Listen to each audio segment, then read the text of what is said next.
Something You don't know about me? Don't know about you. They may shock them or they may be surprised. I will stick up for myself. I've never took any crap from anybody.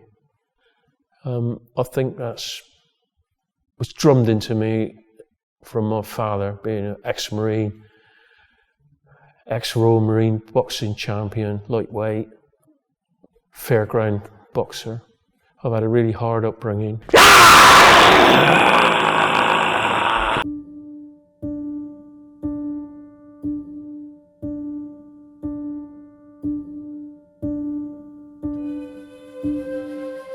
My name is Steve Swatton. I own and run Flex Fitness Gym. I'm 65 years old. I've spent 26 years at the clay works. 16 years of that was shift work. I hated every bit of it. I'm not cut out for shift work.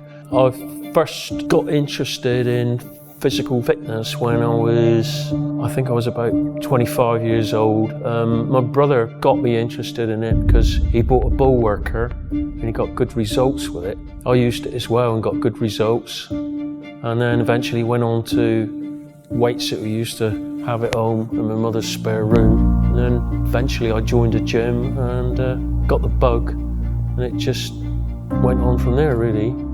I've trained in this gym before I took it over. I heard that the owner at the time was emigrating to South Africa. I had a word with him about it, and I said that I would like to take the gym over. And then a week later, he said, yeah, I am selling it if you're interested.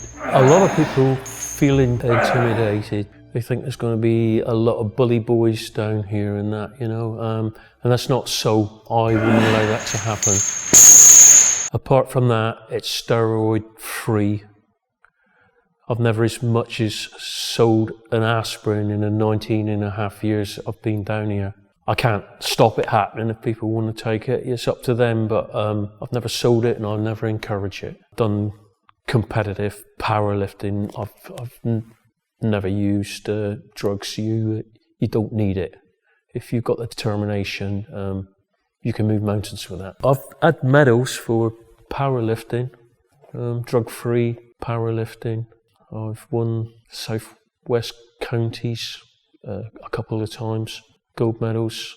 I managed to qualify for the British Championships and I got a bronze medal in that. That meant a lot to me. I took the bodybuilding, competitive bodybuilding as far as I could, but I wasn't prepared to take shitloads of drugs, because my health is important to me. Because I think it's a bit hypocritical else if you want to be fit and look after yourself and get a reasonable body to fill yourself with drugs and whatnot, trying to achieve it. And I didn't want to go down that road, so I took up competitive powerlifting.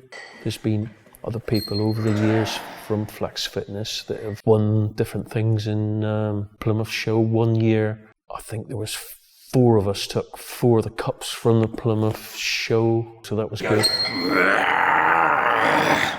Well, people have always said that I look like him, and I thought it was just down to the shaved head, and I had a handlebar moustache at the time. Got a lot of respect for Johnny Bronson. I don't think anybody should be serving a life sentence for what he's done. He's not a murderer or a paedophile or a rapist or anything like that. If he was, I would have never have had any contact with him from day one. I was in Waterstones one day, the bookshop in Plymouth, and I saw one of Charles Bronson's books, and I just had a quick look through it, and there was a photograph in there of him, and it was like looking at myself in a mirror. I couldn't believe it. So I found out what prison he was in, wrote him a letter. I said, can you see the resemblance? And I put a photograph of myself in the letter. And he said, yeah, we look very much alike, except you got a Mexican moustache and mine's curly-whirly. I asked him for a signed photograph for the gym. Within less than a fortnight, I got a signed photograph and I got a piece of his artwork he sent me. I wrote him a thank you letter. It just carried on from there, really. I ended up meeting all his family, his friends, doing charity events in his honour. Well, the watch come about. I sort of shot myself in the foot with that one, really. I was speaking to him on the phone. He used to ring me up every Sunday. He used to have demonstrations outside of the prison gate. About 6 of his real loyal supporters used to turn up with banners and that. I said to him, I said, Charlie, you've got thousands of supporters now on Facebook. They need shaking up. I wasn't on Facebook or anything like that. I've only just recently got my first mobile phone. I'm a right old dinosaur. So I ended up, with the help of a friend, stirring him up a little bit on Facebook. I said to him, I don't think it's the best place outside of a prison. He said, what do you suggest? I said, well, I don't know, the Houses of Parliament or Downing Street or maybe Buckingham Palace. And as quick as a flash, he said, Buckingham Palace, yeah, that's a place, Steve. That's where my landlady lives. Brilliant. I'll leave that in your capable hands. He said, my new book is dedicated to Her Majesty the Queen, my landlady. I would like you to take a copy of my book and present it to her. So I thought to myself, well, what have I done? Me and my big mouth. I went ahead with it, got the book. Charlie had someone send me a letter that I signed and posted off to the Metropolitan Police asking if I could do that, asking for permission. I didn't think it was a good thing, because if they said no, that would have been the end of it. Well, they did say no, but I still went ahead and done it. I didn't really think I was going to get the book to Her Majesty the Queen, but I'll give it my best shot. I nearly got arrested by 3 of the largest coppers you can imagine with machine guns. I told them of my intentions, and he said, you're pushing your luck, aren't you? I said, well, I'm only asking you to give this book to Charlie's landlady. I said, as you can see, there's no wires or nothing in it. It's not a bomb. He come up to me and he whispered in my ear, take your book and piss off. You've been very lucky. But he said it with a smile. He was okay. You know, he said we could have got arrested, but he said, you haven't caused any trouble. So that was it. We went on our way. Charlie Bronson was delighted with that. And that was it, really. And he sent me the pocket watch, which was, he had it all engraved, to Stevie, all my respect, Merry Christmas, Charlie, and the year. So I treasure that one. That's how I come to get the pocket watch. As you get older, things change a little bit, and you become a bit more settled in your ways. And I took up boxing, so my hair come off. After the boxing, I've done a lot of cycling, and that's what's probably started me off with my charity events. I cycled from John O'Groats to Land's End on my mountain bike for Guide Dogs for the Blind, and then I'd done another one for an animal centre. I cycled with a friend of mine from London back to Plymouth non-stop. I run the first full Plymouth Marathon. I walked back from Princetown Prison, Dartmoor Prison, with a 32-pound old-fashioned kettlebell that looked like an iron ball with a chain on it attached to my ankle for charity. I've never heard of anybody doing that before, so I like to do things a little bit obscure and different. And a friend of mine got me into pulling things. He encouraged me to pull a double-decker bus. Someone from Plymouth Valley Railway asked me if I could come down and pull one of the trains. That was a 34-ton train.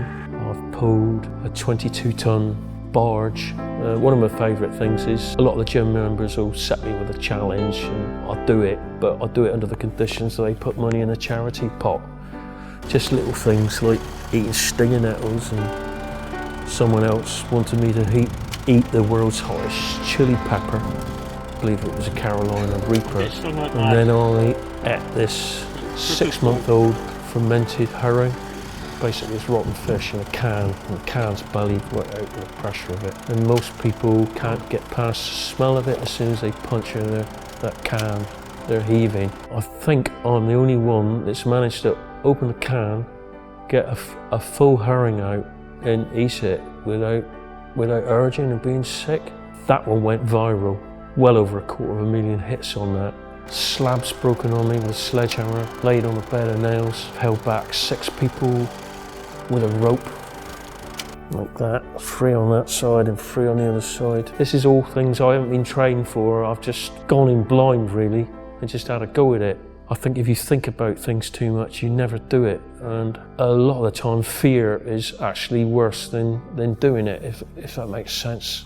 I don't do quite so much these days. I just do enough to keep my strength up in case I got a charity event or something I'd like to do.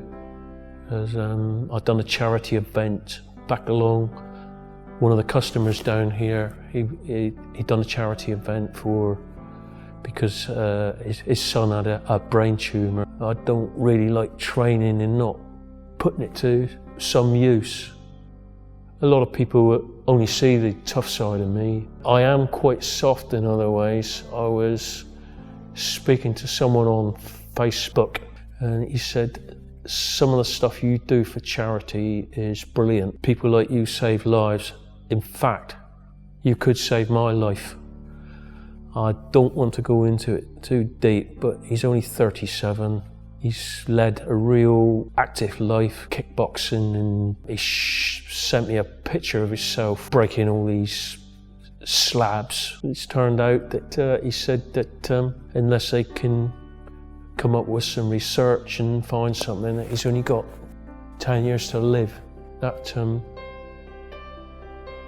made a couple of tears roll down my face. What would I like people thinking about me?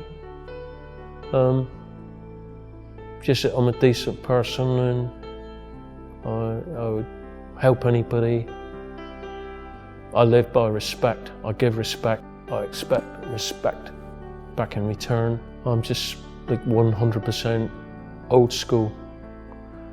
And if I died and people remembered me 10, 20, 30, 50 years afterwards, that would mean a lot to me. It would mean that my life hasn't been a waste, because I believe we're all put on this earth for some purpose. I don't believe in wasting that, because you might never come back again. You only get one chance at it, you know? You could go back and give yourself one piece of advice. Give myself advice. That's really hard for me to answer, really, that one. Enjoy life. Make the most of it. Be happy and try and make other people happy.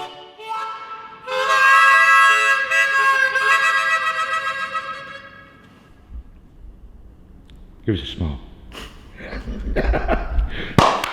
Good job.